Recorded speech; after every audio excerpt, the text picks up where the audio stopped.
আমার কথাবার্তার আন্দাজে আপনারা যারা মনে আপনাদের যাদের হৃদয়ে রক্তক্ষরণ হয়েছে, আমি আন্তরিকভাবে ক্ষমা চাচ্ছি। ক্ষমা সুন্দর দৃষ্টিতে দেখবেন। আসসালামু আলাইকুম রহমতুল্লাহি ওয়া বারাকাতুহু। আপনারা জানেন, রিসেন্টলি আমার একটা ভিডিও ফিলিস্তিন এবং ইসরায়েল নিয়ে খুব বেশি আলোচনা এবং সমালোচনায় আসছে। ওয়াল্লাহি আল্লাহ সাক্ষী, আমি চেষ্টা করেছি কথা বলতে এই বিষয়ে যে যারা আমরা ফিলিস্তিনকে ভালোবাসি, আমরা শুধু মুখেই বলে যাচ্ছি। পৃথিবীর কোনো মুসলিম দেশ এখন পর্যন্ত প্রত্যক্ষভাবে কোনো সহযোগিতা এগিয়ে আসে। আল্লাহ সবাইকে তৌফিক দিক। আমার দেশের যুবকরা, বৃদ্ধরা, ছোট বড় সবাই ফিলিস্তিনের প্রতি খুবই আবেগপূর্ণ।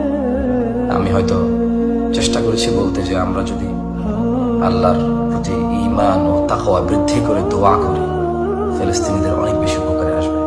ফিলিস্তিনিদের বিজয়ের পথে কিভাবে আমরা অংশগ্রহণ করতে পারবো, কিভাবে আমাদের ওখানে পার্ট থাকবে, আল্লাহ হয়তো সহজ করবে। আমার মনটা খুবই খুবই মানে যেটাকে বলা যায়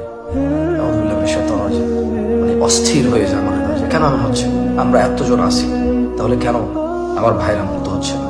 হয়তো আমাদের থাকাতেই ত্রুটি আছে, হয়তো আমাদের দোয়া